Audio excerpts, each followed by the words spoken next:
Kızың narкту жигерденет уланың. Кыйын кезде кылым көчүн уладың.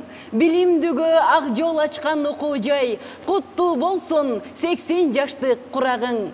Арыбаңыздар, ардактуу айымдар жана мырзалар, кымбаттуу замандаштар. Доброго времени суток, дорогие друзья, уважаемые телезрители. Приветствуем всех, кто присоединился к нам. Мына бүгүн илим билимдин, маданияттын ордосу болгон Даңк ордендүү окуу жайыбызга 80 жыл. И действительно, дорогие друзья, сегодня замечательный день, сегодня замечательный праздник. Ведь самому большому университету Центральной Азии исполняется 80 лет. Поздравляем весь профессорско-преподавательский состав Ошского государственного университета с юбилеем. Андемесе көңіліңіздерді Ош мамлекеттік университетінен 80 жылдығына арналған майрамдық онлайн программадағы концертке бұрабыз. Итак, дорогие телезрители, мы начинаем онлайн-концерт. Урматтуу ағайын туғандар, Ош мамлекеттік университетінің 80 жылдық юбилейіне арналған онлайн концерттік программаға бардыңыздарды қош келіңіздер демекшімін. Жалпы Ош мамлекеттік университетінің жамаатын, Ош мамлекеттік университетінің студенттерін, мурдакы бүтүрүүчүлөрүн, жалпы эле Ош мамлекеттік университетіменен өз тагдырын байланыштырган бардык эли журтубузду мүмкүнчүлүктөн пайдаланып, дагы бир жолу университеттин 80 жылдык юбилейи менен чын дилден куттуктаймын.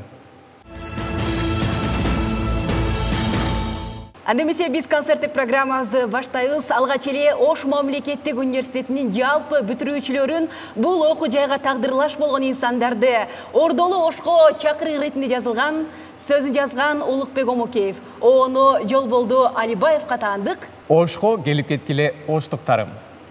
Аткаруучу Кыргыз Республикасынын эл артисти Жолболду Алибаев.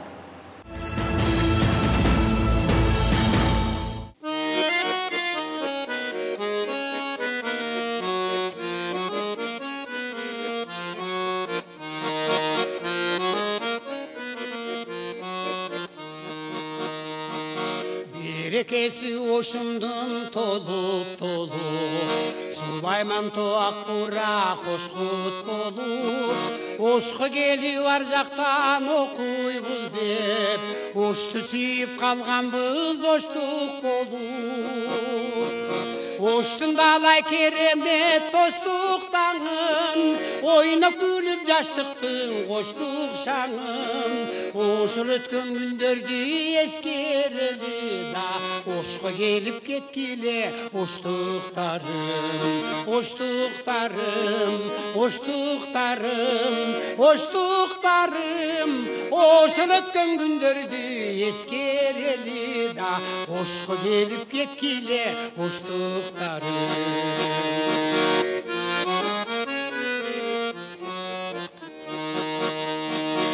Ошто өтүп кыршын кез курагыңар, окуу болуу ой максат ураныңар.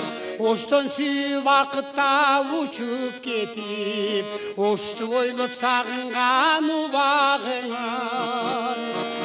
Оштун далай керемет достуктаңын, ойноп күлүп жаштыктын коштук шаңын. Ошол өткөн күндөрдү эскерели да, Ошко келип кеткиле оштуктарым, оштуктарым, оштуктарым, оштуктарым. Ошол өткөн күндөрдү эскерели да, Ошко келип кеткиле оштуктарым.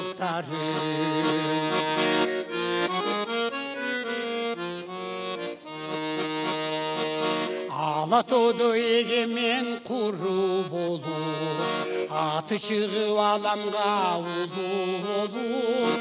Азыр көрсөң Ошумду тааныбайсың, ажайып коз өзгөргөн сулуу болуп. Оштун далай керемет достуктаңын, ойнап күліп жаштықтың қоштық шаңын, ошол өткен күндөрдү эскерели да, ошко келип кеткиле оштуктарым, оштуктарым, оштуктарым, оштуктарым, ошол өткөн күндөрдү эскерели да, ошко келип кеткиле оштуктарым, ошко келип кеткиле оштуктарым, оштуктарым, оштуктарым, оштуктарым.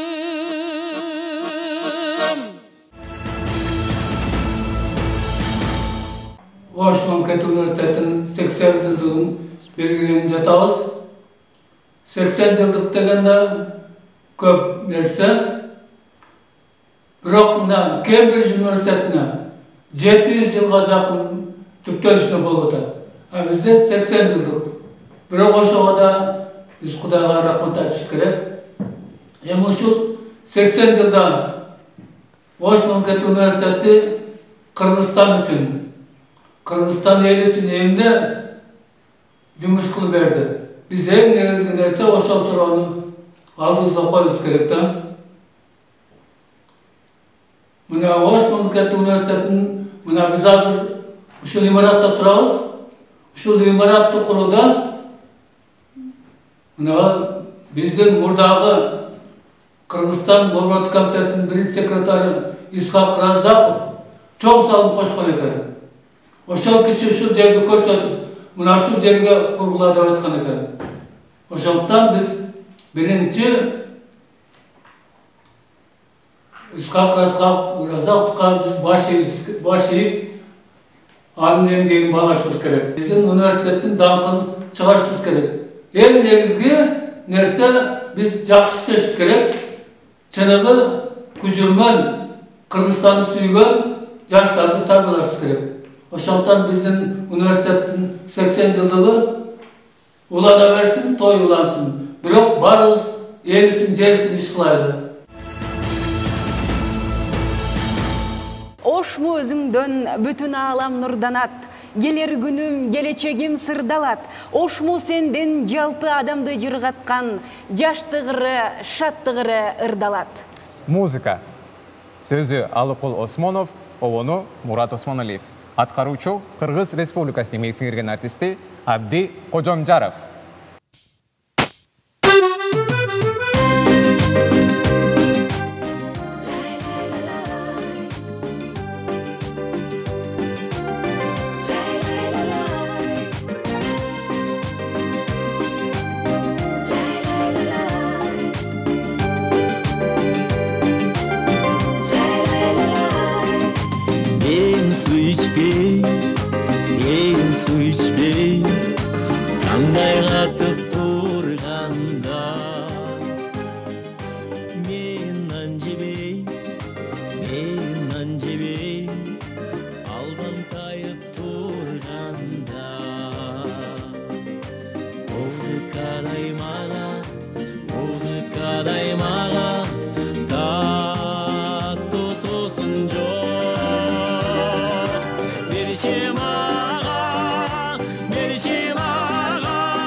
Менің бүт 50 жылдық өмірім ошол университет менен байланышкан. Ошол университеттин физика-математикалык факультетін бүткөмүн. Ошол университетте иштеп калганмын. Мындан ары 50 жылдан бери иштесем, мен бир да күн мындай нааразы болгон жокмун ушул университетте иштеп калганыма. Университеттин келечеги кең болот. Биз ошого ишенебиз. Юбилейиң менен университетим, юбилейиң менен 80 жылдыгың менен менин курсташтарым, менин кесиптештерим, менин студенттерим бардыгыбыз үчүн бул абдан чоң майрам. Ушул майрамды, юбилейди белгилеп атып, биз азыр чоң үмүттөр менен келечекке карап турабыз. Биздин ошмууда абдан жакшы келечек күтүлүүдө. Биз ага ишенип турабыз. Кадырман телегөрүүчүлөр, биздин концертибиз уланат. Назарыңыздарда Ош мамлекеттик университетинин доценти Таалай Турдубаев.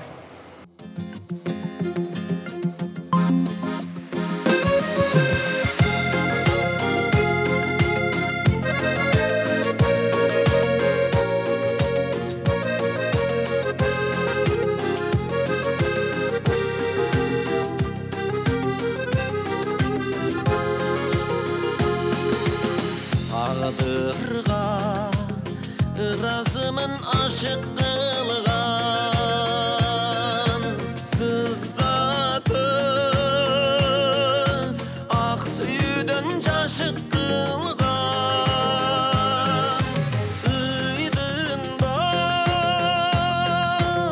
sıydın dağın barkın bilgen şaştı dairası mal taşıp durgan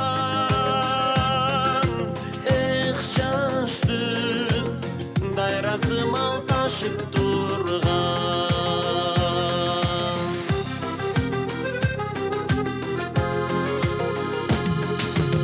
sezgenden kuduretin mahabbattın balında usundağın kança tattı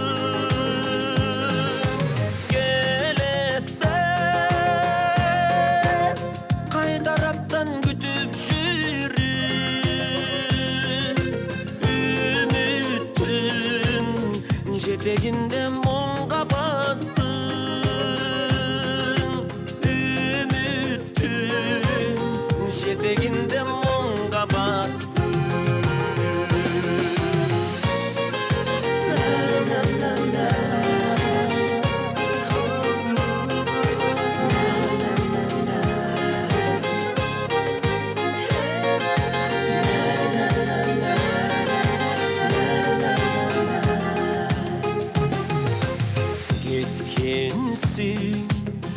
bak menden koş bol emin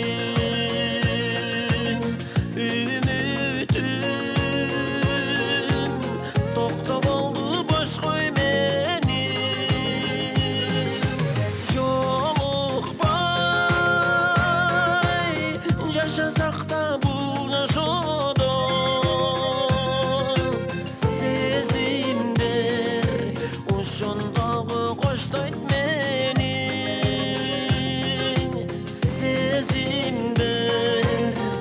Şundoğu koştoyt meni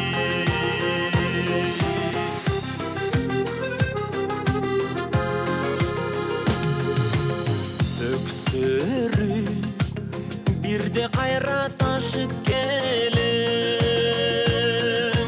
özünsüz aşulardı aşıp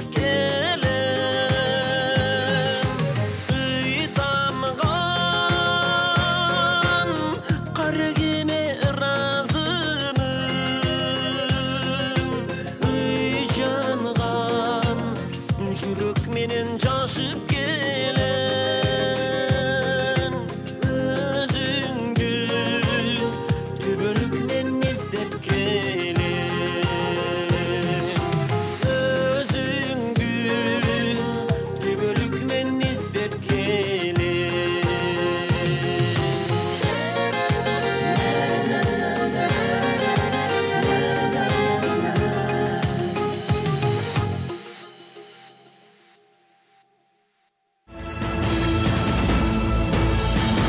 Урматтуу ректор Кудайберди Кожобекович, урматтуу проректор Замир, урматтуу окумуштуулар кеңешинин мүчөлөрү, урматтуу жамаат, силерди Ош мамлекеттик университетинин 80 жылдык юбилейи менен куттуктаймын. Үй ишиңерге ийгилик, үй бүлөңөрдө тынчтык, саламатчылык болушун каалаймын. Менин өмүрүм ушул Ошму менен байланышкан өмүрүм өтүшү 1960 жылы жаңыдан география адистиги уюшулганда ушул жерден студенттик доорумду баштаганмын. Биринчи жылы мынау чоң корпусту биз келгенде бүтүп күзүндөсү ушул чоң корпустун жанагы немелерин полдорун biz баскан элек. Ал эми мына эшикте турган дарактарды жазындасы эккен элек. Андан кийин тагдырдын буйругу менен Баткенде иштедим. Андан кийин Бакуда аспирантурада окудум. Университет илимдер академиясында иштедим Бишкекке. Андан 1976 жылы Ош университет, Ош пединститутуна келип, ошондон бери ушул бир орунда гана иштеп келатам. Нарымбек, билесиңби, Ош мамлекеттик университетинин студенттик акыйкатчы аппаратында, жаштар комитетинде эмгектенип калган учурда сабактан кийин кыңылдаган аккордеондун доошун аябай көп укчумун. Анткени ал жерде бүгүнкү күндө кыргыз элибизге белгилүү болгон таанымал аткаруучу оюнчу Түмөнбөй Колдошов агабыз ар дайым аккордеонун черткилеп отурар эле.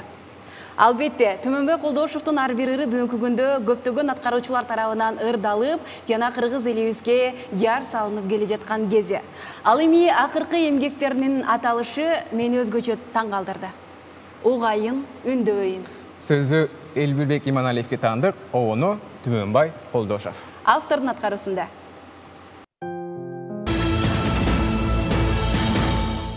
Мен ошол университетте иштеп калганыма өтө сыймыктанамын. Анткени ошол 45 жылдын ичинде канча бүтүрүүчүлөр окуп бүтүштү. Канча бүтүрүүчүлөр чоң кызматтарда иштеп жүрүшөт. Ошол менен дагы мен сыймыктансам болот. Аз дагы болсо аларга билим бергениме сыймыктанамын. Университет жөнүндө эми мына 80 жылдык юбилейин өткөргөнү жатабыз. Университеттин жалпы жамаатын, университетти бүтүп кеткен студенттерди, окуучулар бардыгыңарды 80 жылдык юбилей менен куттуктаймын. Өмүрүңөргө Алла өмүр берсин, иштериңерде ийгилик болсун, дайыма үй бүлөңөр менен аманчылыкта болуп, андан кийинки юбилейдарын өткөрүп, катышканга Алла Таала буйруп насип кылсын. Маданияты мыкты кызматкерлери Эмил Балтагулов жана Гүлгүнай Жумабекова.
Asmanımsın, Kudaydan koksop çürüp tapkanımsın.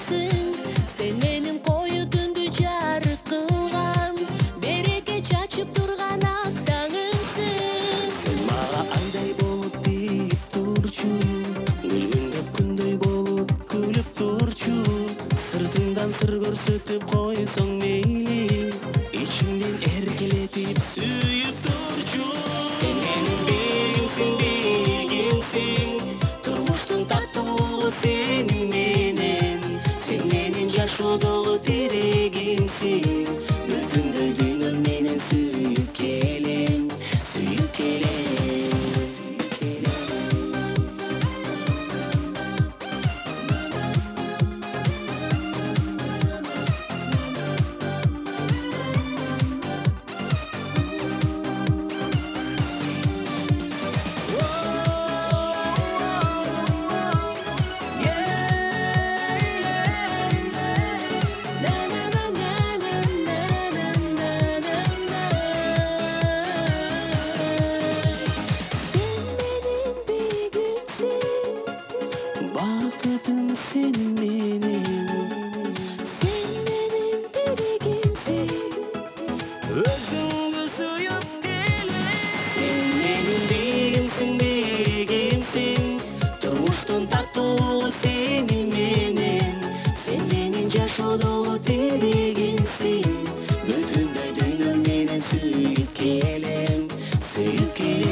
Hurmatlı cemaat, ağa ecekeler, kespeşler, okuyucu şakirtlerim,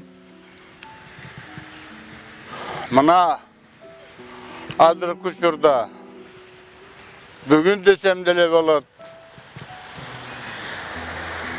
bizdin Ordolu Oştun tarihinde Oş Memleketlik Üniversitesi'nin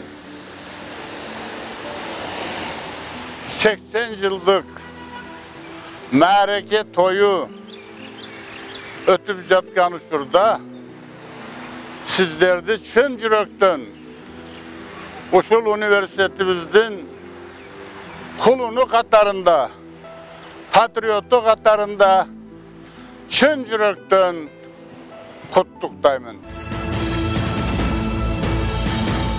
Албетте, Ошмунун бүтүрүүчүсү катары биздин дагы студенттик күндөрүбүз дал ушул окуу жайдын босогосунда өтүп, нечендеген көз ирмемдер жүрөгүбүздө түбөлүккө сакталып калуу деген өзгөчө бир эмоциялар менен жашап келе жатабыз.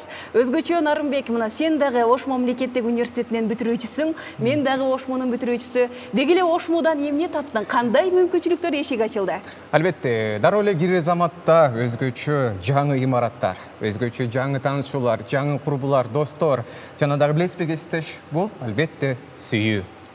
Аны эмесе кезектеги чыгарма Венера Назаралиева, Данияр Жаныбековдон сиздерге сунушталат романтикалуу вальс ыры.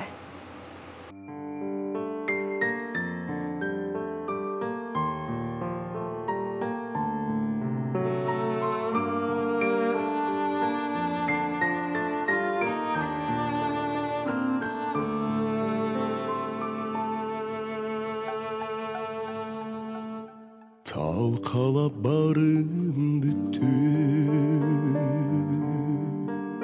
en nazik kömlüdürdü.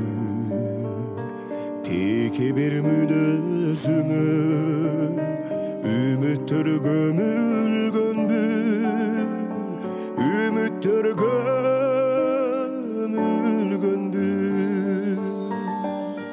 Jürüktür sensiz kalır, Iyladı dağı dağı, kol şiltep getiverdi, koş emi suyup ağı,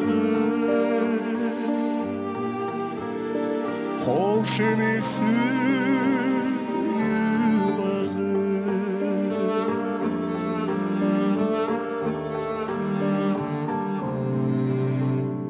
Burdağı jakşı Yaşabайт сезимдерде, кайрылып келбейм сага, көз жашың төгүлгөндө, көз жашым төгүлгөндө, жүрөктөр сенсиз кагып,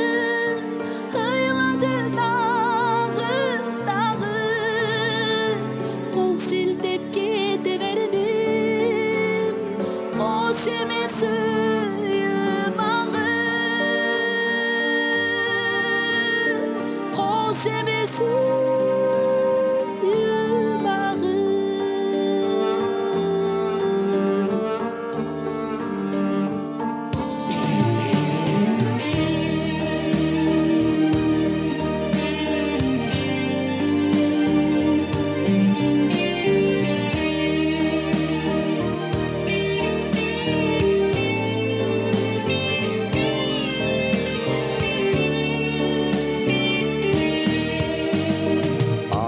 Hazır başka meni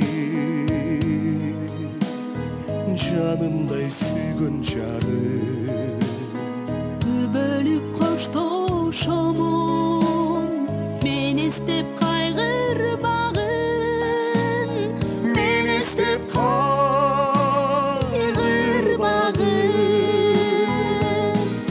Жүректе sensiz kağım Öylağın ağındağı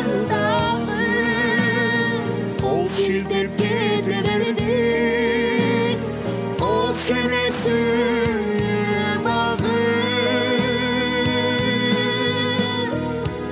Şemesi bağı Жүректер sensiz kalır Yıldın ağındağı Kol şiddet bete verdim Kol şemesi bağı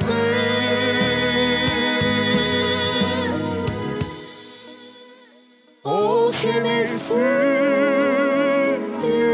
bağı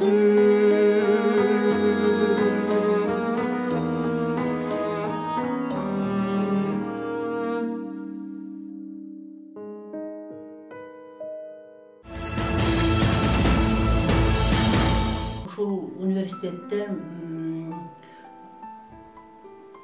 40 жыл иштеген адам катары университеттин мен келгенде университет кандай эле азыр кандай өнүгүшкө жетти ошол жөнүндө кыскача маалымат берип кетсем деп ойлойм.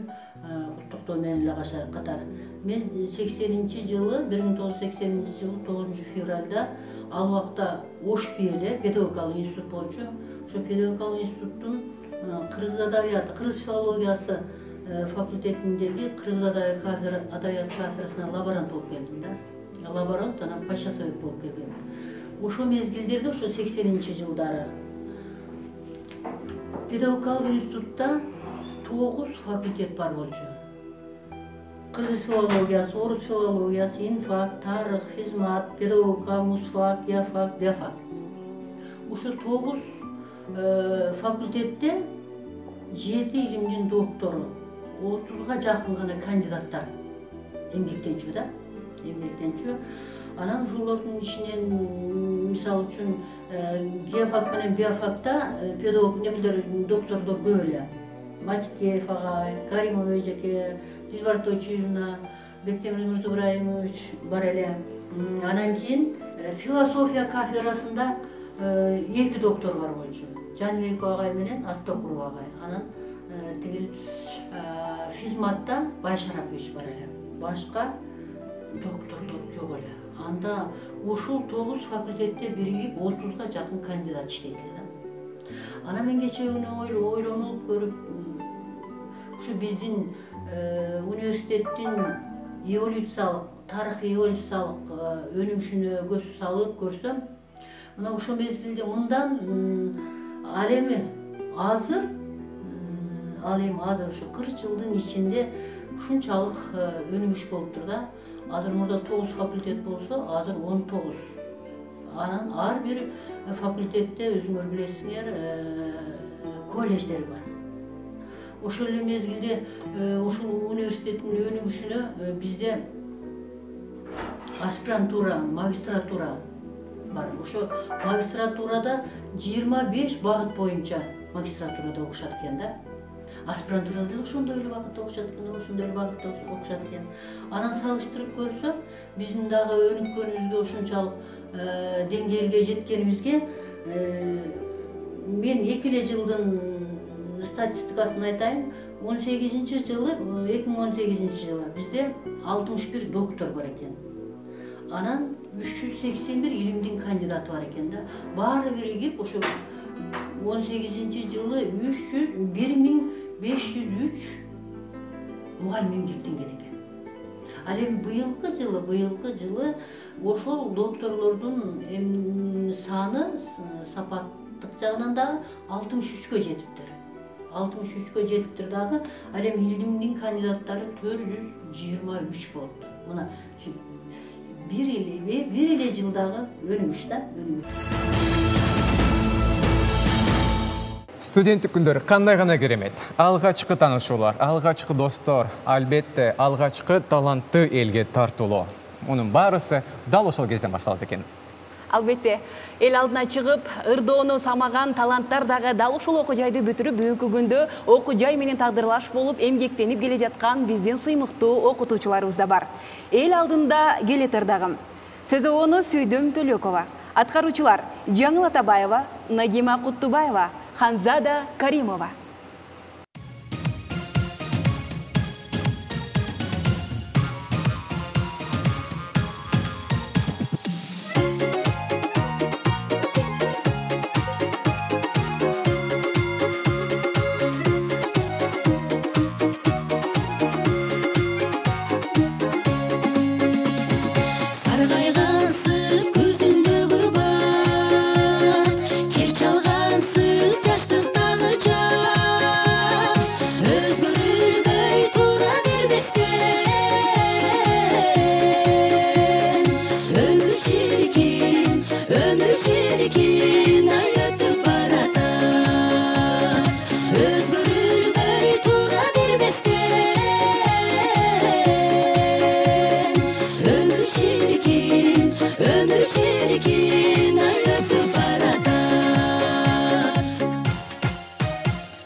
Мен келгенден бери университетте аябай көп өзгөрүүлөр болду. Мен 3-4 ректор менен кошо иштештим. Бектемир Мурзабраевич, Мухтар Орозбекович, Каныбек Абдываситович, мына азыр Кудайбердик Апаралиевичтер менен. бүт бардык ошо ректорлордун жанында ар бир ректордун өзүнүн убагында өзүнчө бир кандайдыр бир өзгөрүүлөр болуп кетти да. Айрыкча могорки Каныбек Абдыбасировичтин убагында мындай прорыв болду десем мен жаңылышпайм. Университетибиз көп жакшынакай ийгиликтерге жетти. Ошонун ичинен бир гана айта турган сөз, бул Орто Азиядагы 5 алдыңкы университетке киребиз деген максат жана Кыргызстандагы номер 1 университетке жеткенибиз бул биздин аябай чоң сыймыгыбыз деп эсептелет. Медицина факультети боюнча ала кетсем, ушул 5 жылдын 20 жылдын ичинде, вернее акыркы жылдардын ичинде Могорекинде жакшынакай медицина факультетинин клиникасы курулду. Бул деген Кыргызстан боюнча медицина окуу жайларынын ичинде биринчи жолу ушундай клиника курулуп аткан имарат болчу. Андан тышкары жакшынакай учебный лабораторный корпустарыбыз курулду. Чет өлкөлүк университетке заманбап жакшынакай лекционный залдары менен имарат куруп бердик. Андан тышкары мына биздин стоматология кафедрасынын 3-чү этажын көтөрүп, ал жерде өзүнчө заманбап оборудование менен, стоматологический оборудование менен, инструменттер менен жабдыдык. Баарынан айтканда дагы Кыргызда жакшы макал бар. Эшигинин алдын көрүп төрүнөт деген. Мына азыр өзүңөр көргөндөй медицина факультетинин эшигинин алды өзүнчө эле бир аябай же сала турган кооз жерге айланды. Биздин Ош шаарыбыздын көркүнөн көрүп кошуп, Ош шаарына келген конокторубуз ушул жерге сөзсүз келип, биз менен тааныша турган болуп калды. Мен өзүнүн убагында ушул жерде декан болуп келгенде максат койдум эле. Ушу биздин студенттер дагы чет өлкөнүн студенттер ушундай бир газон болсо, ушу газондун үстүндө отуруп эс алса, китеп окуса деп, мен ошон максатыма 5 жыл ичинде жеттим.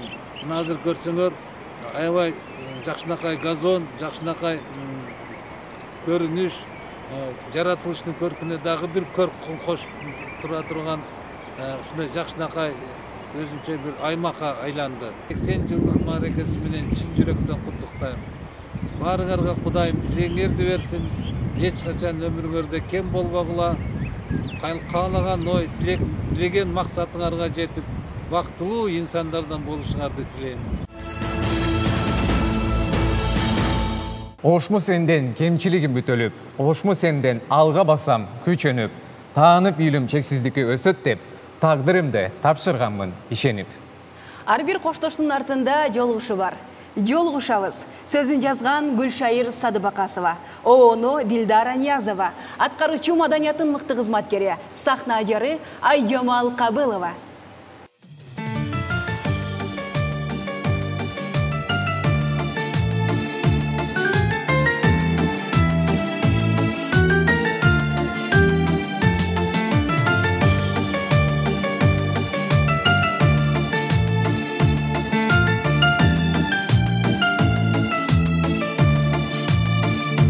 Жашоо жакшы, жер басып күн көрсө адам, Кудайдын бул дүйнө деген гүл багында, бул жашоонун кумарына канып канбай, кербен сымал келет адам кетет кайра. Ушундай экен, айтын достор, неге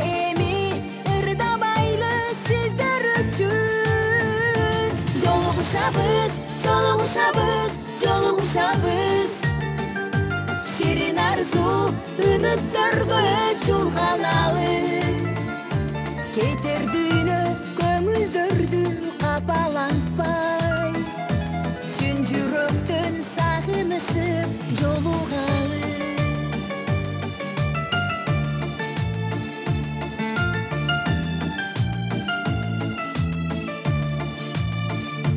Бул дүйнөнүн өмүр деген дайрасында учат күндөр ай жылдарга алмашып, адамдар көп болгула арабызда. Жакшы сөзүн айтып көңүл кубандырган. Ушундай экен айтын достор, неге эми ырдабайлы сиздер үчүн? Жолугушабыз, жолугушабыз, жолугушабыз. Ширин арзу үмүттөргө чулганалы. Кетер дүйнө көңүлдөрдү капалантпай.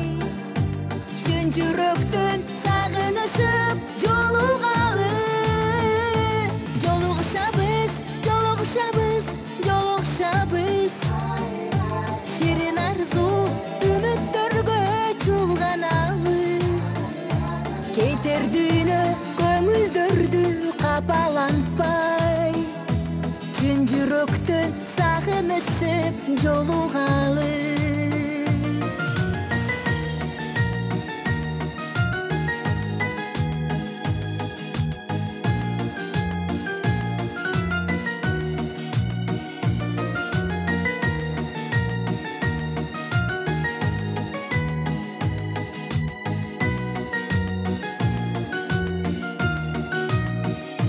Жолугушабыз, жолугушабыз, жолугушабыз. Ширин арзу үмүттөргө чулганалы. Кетер дүйнө көңүлдөрдү капалантпай. Чын жүрөктөн сагынышып жолугалы. Жолугушабыз, жолугушабыз, жолугушабыз. Ширин арзу үмүттөргө чулганалы. Кетер дүйнө көңүлдөрдү капалантпай. Чын жүрөктөн сагынышып жолугалы.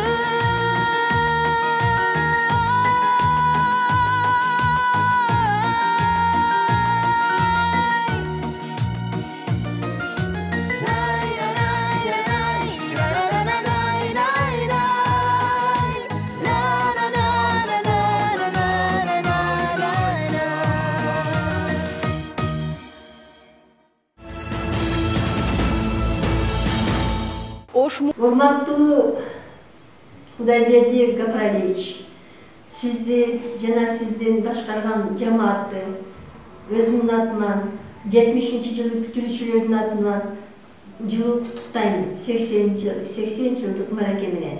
Бул биз окуганда илимий кружокторго катышып, илимий жолу менен ушу биофактан башталган.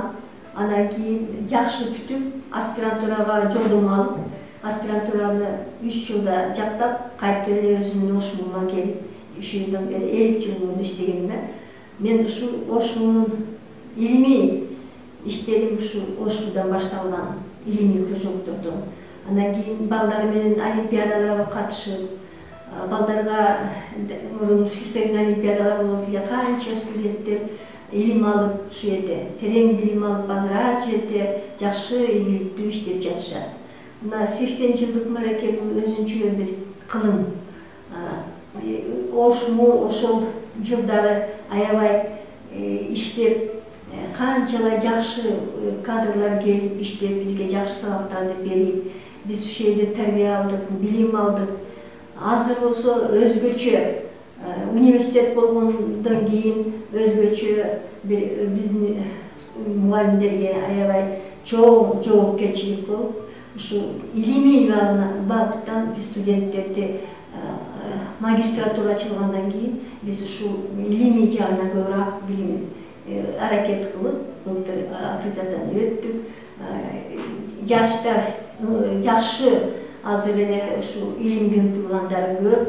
Себеби шарт университетте түзүлгөн. Китеп десе китеп, компьютер десе компьютер, лабораториялар баары жабдылган. Демек, ушу силерди келаткан 80 жылдык муракемен чын жүрөктөн куттуктаймын. Магистрлерге, өзүмдүн окуткан агай эжекелерге, өзүмдүн ушу окуткан магистрлерге, студенттерге ушу юбилейлик мараке менен чын жүрөктөн куттуктайм. Ийгиликтерди каалайм. Себеби наукада терең жол. Ошол ким эмгек кылса, ошондо ошо илимдин чокусуна жетет. Барыңарда дагы бир жолу чын жүрөктөн куттуктайм. Ошмуда биз алга карай теминдик. Элим үчүн мындан аркы терим бүт. Окуп жүрүп, арзып сүйбечендер бакыттап да бүтүндөй бир өмүрлүк. Вальс. Аткаруучу Жипара Нуракова, автору Нурболот Абдуллин.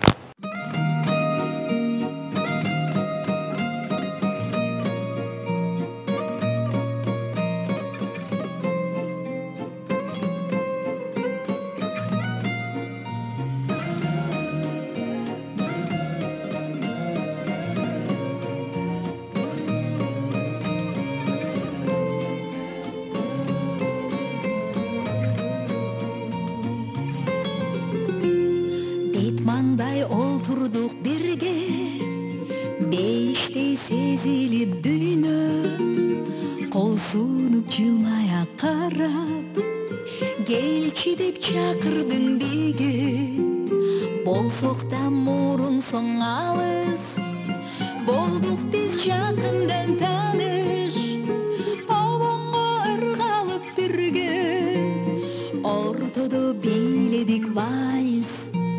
Elinde koldur menin, ırgaktan sezilip demin, kanemi sürütkö tarçı, bakıttın gözürmemlerin.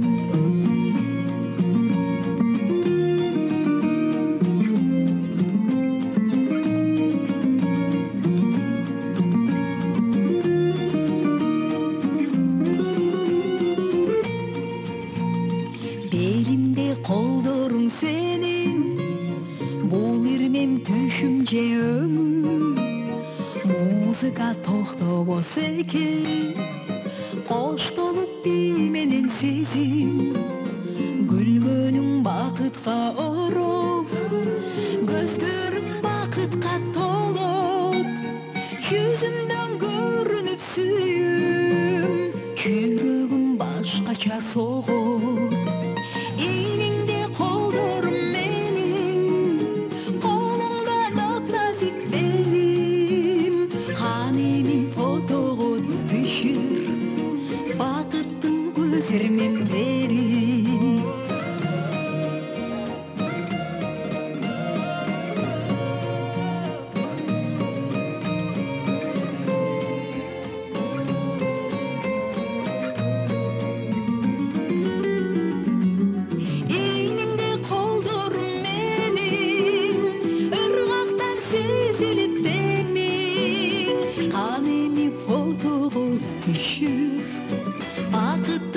Gözürmemderin, bolsok da morun soň alys, bolduk biz jakyndan tanış, obongo ırgalyp birge, ortodo biledik vals, obongo ırgalyp birge, ortodo biledik vals.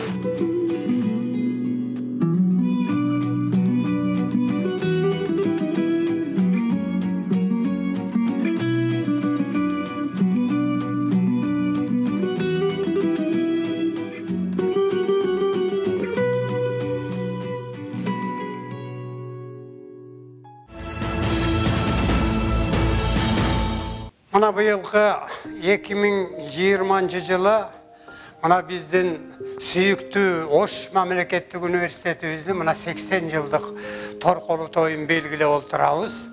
Эми чынын айтканда биздин Ош мамлекеттик университети бул бир эле Ошто эмес, бүтүндөй Кыргызстанда алдыңкы окуу жайлардын бири болуп эсептелет. Мына 80 жылдын ичинде Ош мамлекеттик университетибизде көптөгөн эл башкарган, журт башкарган азаматтар, көптөгөн окумуштуулар, көптөгөн акын жазуучулар, көптөгөн өнөр адамдары ушул биздин университетибизден окуп чыгып кетишкен. Мына азыркы күндө дагы мына жаштар татыктуу билим алып атышат.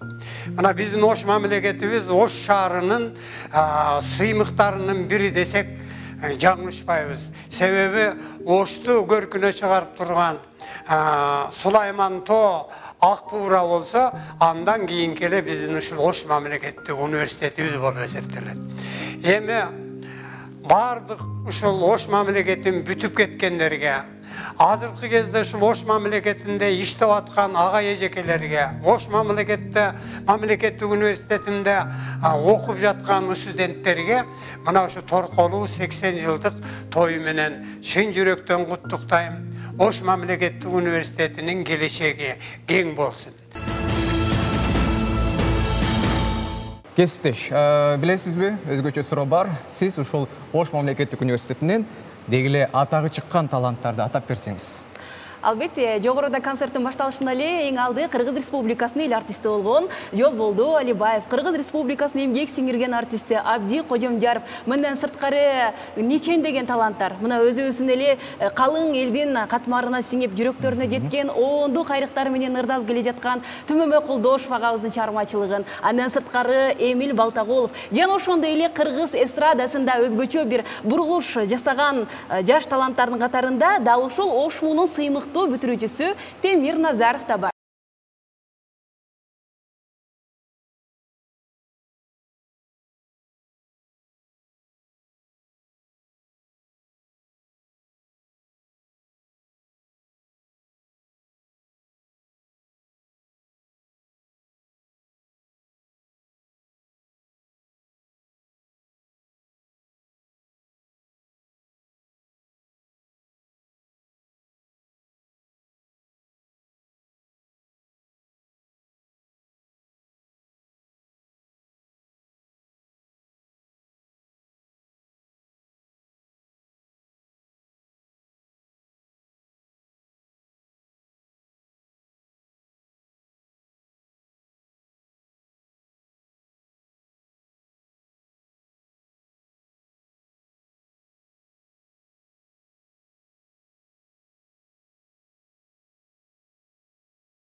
Суйқайған бізді сұлу айымдар Ақмарал Журабаева, Самара Сабирова, жана Венера Назаралиева.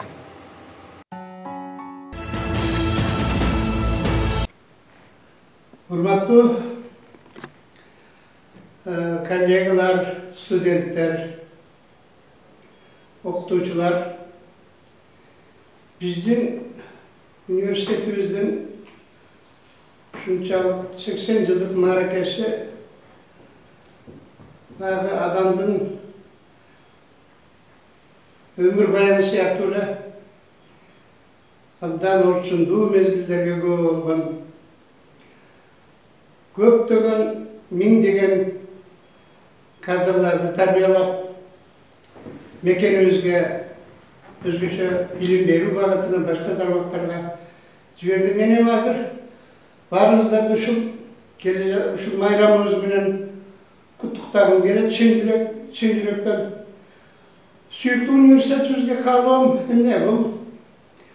Orada boşta jaygaşkan bizden üniversitet menimçe özünün orçun doğurdu var. Çok geleceği vardı öyle. Uşul geleceği gen bolsun, kut bolsun, barımızda den solu iyilik bolsun. Men 1966 yılı okunu bitip şu Alvak'ta pedagogik institut'a tarih fakültetini tapşırsam abdan çok konkurs var eken. Anda iki kına korpusu şu başka korpusun öteki az bir filfak jaygaşkan ekiz dayıdı. Anan birinci görüp bizge bir keremet şundu. Sizden ne olgan Süleyman Toğ'un tüyünde kasiyetli üniversitet görünüp, institut görünüp. Oşanda bir orunla 28'den adam tapşırıp çok konkursunu okudu, 3 yıl okudum şu dedi. Şu dedi okup birinci sesiye tapşırganda Alexey Leonidovich Katz degen agayımız bayrakı dünyanın tarihı degen leksiya okup anan birinci bolup hazırkı rektör oturgun kabinet boş gereğiyle meni egzamdan çıksam bile biröyle jitelip kaldı. Bu jaka girip interview veresin. Ömrümde interview'nu görgön emasmın, kameralı görgön emasmın. Görse bayağı ayelden gel okugan devalan oşol misalda tarif oyundu okusu gelgen eken, iyilik kalgan eken. Oşonda men turmuşum baştalып şu yerde 3 yıl okugan kalgan Uluttuk Mamlaketli Üniversitede olmadı. 92 yıldan beri şu yerde kayradan emekten beri jatan. Oşmu menin dayanarım tilегим, өшпес үміт кыялдарым тілегім. Келечеги кең болгондо өлкөмдүн тең жарымды өзүңдү деп билемин. Сахнада Кыргыз эстрада жылдызы Данияр Эрматов бир туугандарым чыгармасы менен.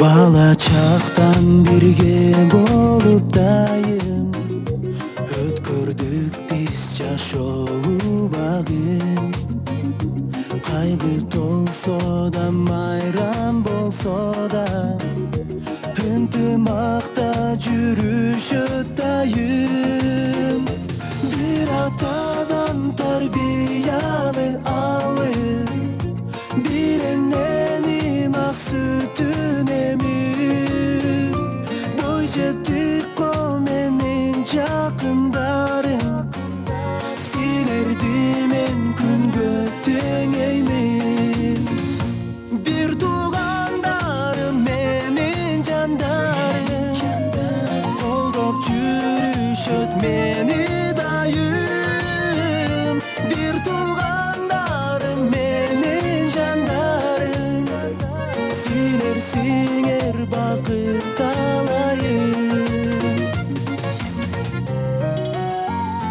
канатташым бир уядан учкан ата-энени сыйлап турушкан кубантып дайым жүрөк жылыткан капа кылсам дароо унуткан бир атадан тарбияны алып бир эненин ак сүтүн эмип бой жетик кол менин жакындарым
Сегодня я хочу поздравить мой родной университет с юбилеем, с 85-летием.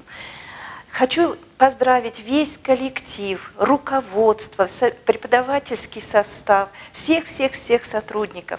Пожелать им всем доброго здоровья, больших успехов в жизни, в семейной, в трудовой.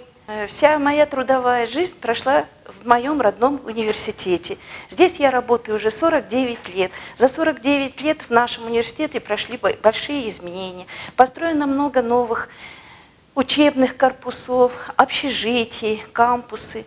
Работают поликлиники, работают детские сады, школы.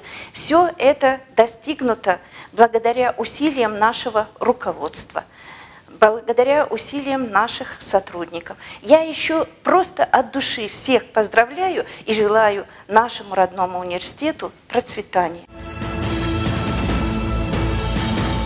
Ош мамлекеттик университети нечендеген таланттарды таптап, жанадагы жылдызы жанган инсандардын дал ушул Ордолу Ош шаарындагы баштапкы бир чармачылыкка киришкен учурун баяндоого түрткү берген, эргүүлөрүн ачкан учур мезгил деп айта алабыз.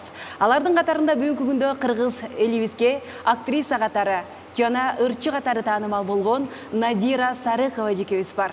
Келиңиздер анда сахнада ажарлуу айым өзгөчөндүн эси Надира Сарыкованы тосуп алабыз.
Bardan burada ben üniversitetin yetekçiliğin, anı bütkül cemaatın üniversitetin 80 yıllık marakesiminden çın dilimden kutluktayım. An işlerini alban iyiliklerdi kalayım. Şu marakeni oturlap biletkan usul gündörü menin oyuma student gezimde bir okuya gelip durat. 64-68 yılları men student elem. 66-67 okuş yılında bizge fizikadan institutun rektoru Aytmurzayev Taşmırdaga leksiya okur öyle. Leksiyasında studentlerge yapılan süyüktüğü orap, problemalı kırdalarda tüzü problemaları sorular öyle. Biz yavla gul götürüp gide horminen cevap veriyoruz. Ağay bizge qarab azamazsınlar dep ayrımçılar dayanlarının başımızdan asılaq koyucu.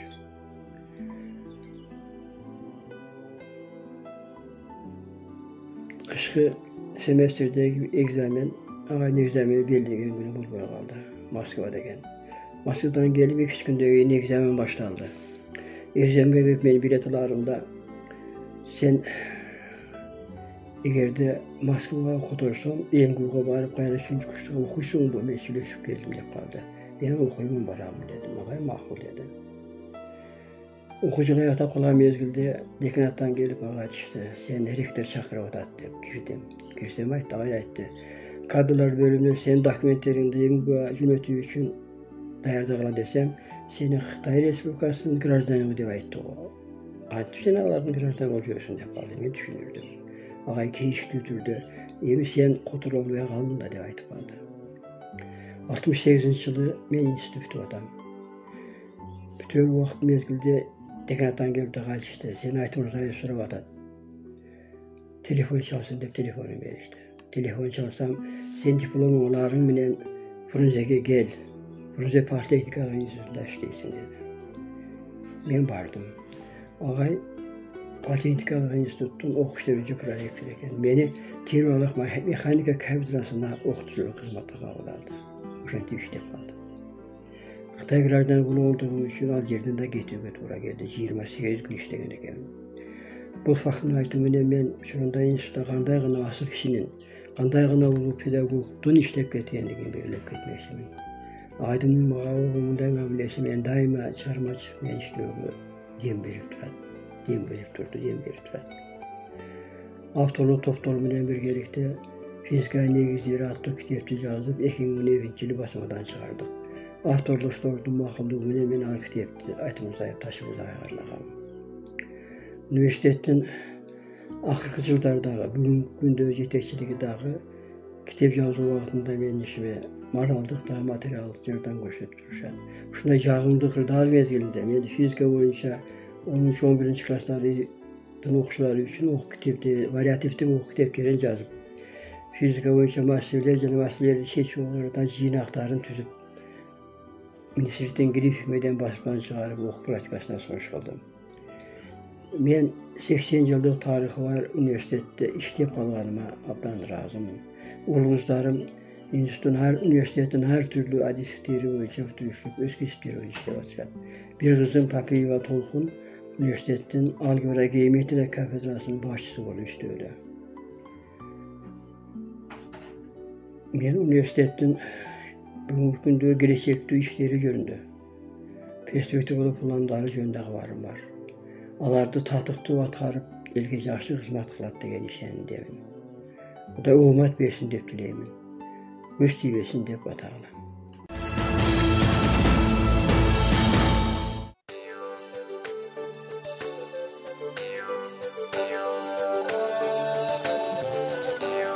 Çolponum dep at koyup çoğun gazaldı başladım. Ayal zattan sençelik aşkan soluğu tapmadım. Gülkün etmey oyumdan gündüz sensiz basmadım. Düşkö girip azdırıp da tünü sensiz jatmadım. Suğum artıp başkaga süy otun jakmadım. Tünü günde gün ayday tüngülüp ödüm batmadım. Bir özün jok tünörgün bulut boldun asmanım. Meyli götpey jürek ödep bir özüңden başkanım. Bir özüңden başkanım. Bir özüңden iyi başkanım. Şirindigin örüptüm kurmaz elin çolponum. Kumar gücün şaraptım.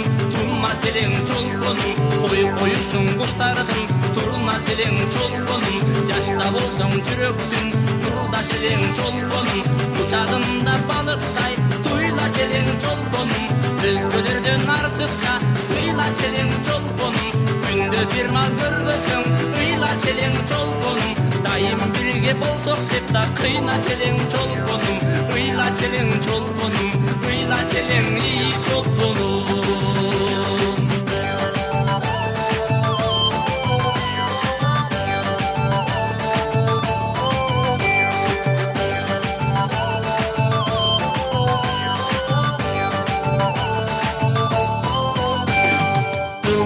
Деп махаббат, ырас айтат елім май, ырдашқандыр бесчелік, ыраймалы бегім май, үміттеген чиркінден, үзілгенді тоғысы, нөктөгөндір мақ оқшыпта мөр сұлының болысы, ашықтықтың құрманы, аты дайын қырғызға, сүйішкөндір бесчелік, сақым менен бұл мырза, сарайтқандыр тағдырға, сыйнар сұлу сенчелік, арманырын төккөндір даң Абдырахман менчелік, Абдырахман менчелік, Абдырахман менчелік.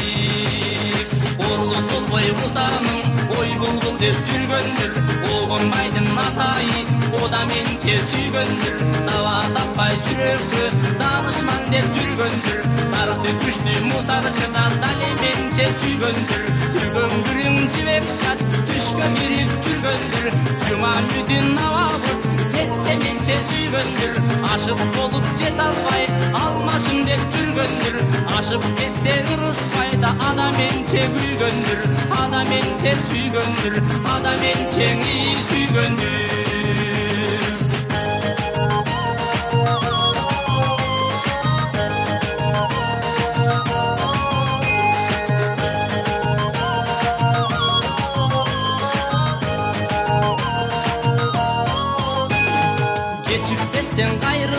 Gelbeysin bir çolponum, kayra gayrıp süyümdü, belbeysin bir çolponum, köküröktü kalındı, göremim bir çolponum, gödönümü pek kısıp, veremim bir çolponum, aymun çoktu yüzündü, göremim bir çolponum, altımından aymalap, göremim bir çolponum, gözlerinde botodoy, göremim bir çolponum, öksüttürüp kusağdan cem, veremim bir çolponum, veremim bir çolponum, veremim beni çolponum.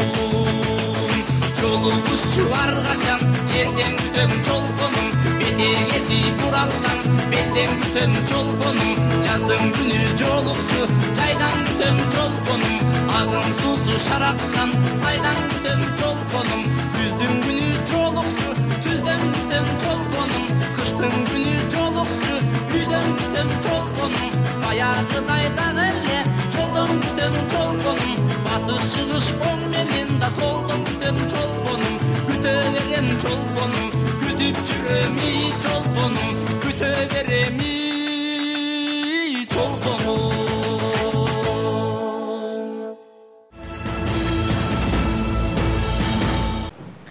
Уважаемые друзья, мы с вами встречаем торжественный день, юбилей нашего университета. 80 лет, как существует этот университет. Вначале он был пединститутом, а теперь самым лучшим университетом республики. Я отдал этому университету большую часть своей жизни. Вот. С 1957 года, считайте, 63 года, я неотрывно хожу и работаю в этом университете. В настоящее время, мне уже 82 года, я до сих пор работаю со студентами. Дома сидеть я не могу. Для меня университет – второй дом, вторая семья. Для меня лаборатория очень дорога. Эту лабораторию я принял с 1967 года и до настоящего времени довел эту лабораторию до уровня одной из лучших в СНГ. Жашоонун баалуулугу эркиндикте, өмүрдүн баалуулугу эркиндикте. Ал эми өзгөчө маңызга жана таасирге ээ болгон бул дүйнөнүн тынчтыгы. Дүйнө тынч болсо, үй бүлөң тынч. Андыктан ар дайым жергебизде тынчтык болсун. И действительно, дорогие друзья, в это непростое время хочется пожелать всем открытого неба над головой, тепла, любви, ну и, конечно же, мира. Сахнада Жумагүл Райымжан кызы. Тынчтык болсун. Сөзүн жазган Шайлообек Дүшеев. Ону Майрамбек Осмоновдуку.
Дорогие телезрители, наша концертная программа продолжается, и наши гости готовы поднять вам настроение. Следующая перед вами наша талантливая исполнительница Асель Касымова.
Жатакана ар бир бөлмө тагдырлар кыз жигиттин дил табышкан жайындай. Окуу жайды жатаканасыз жана ал жердеги өзгөчө сүйүү сезимдерсиз элестетүү кыйын. Сөзүн жазган Каныбек Исаков, оону Түмөнбай Колдошовго таандык.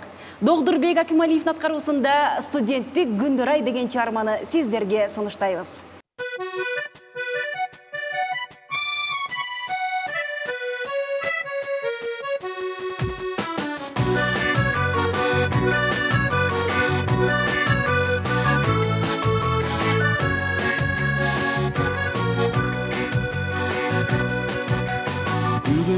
Аппак сулуу таңдардай, күлкүгө бай, сүйүүгө бай, шаңга бай, көңүл кушун көкөлөткөн ого, кандай сонун студенттик күндөр ай.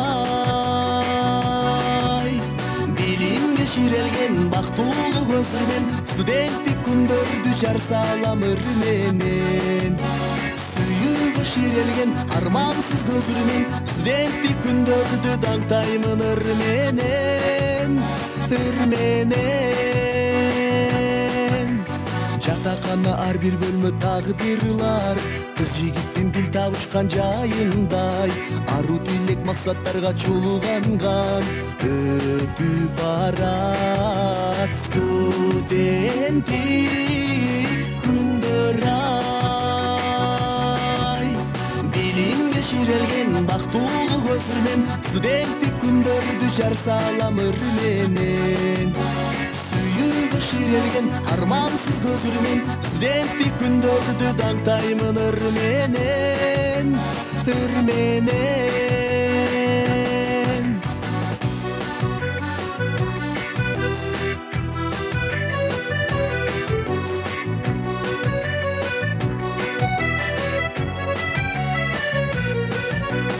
Жаңы достор, жаңы тең туш кургулар, биргелешип келечекке жолулар. Отту курак бүлгүн кездин эңсетип, жүрөктөрдө жаңырса дейм бул ырлар. Билимге ширелген бактылуу көзүрмен, студенттик күндөрдү жар салам ыр менен. Сүйүүгө ширелген армансыз көзүрмен, студенттик күндөрдү даңтаймын ыр менен.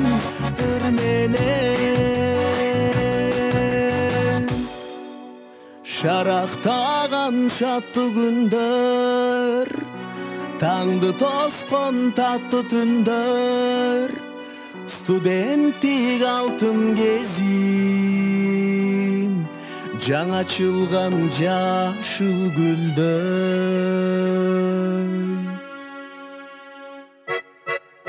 Сүйүүгө ширелген армансыз көзүрмен, студенттик күндөрдү даңтаймын ыр менен.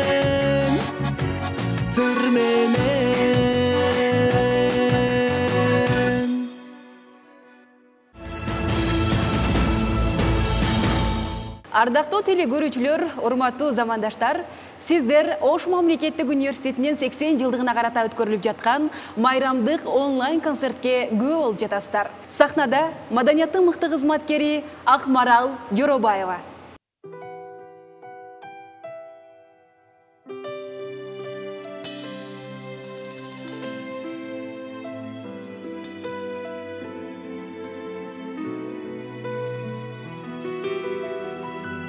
Атаке менин жаным тамчы каным, атаке махарнадым далай багын, мен сага жамгыр жетпес, аптап өтпөс, боломун жепар терек саябаны, консун деп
Дорогие телезрители, с наилучшими пожеланиями в ваш адрес наша концертная программа набирает свои обороты.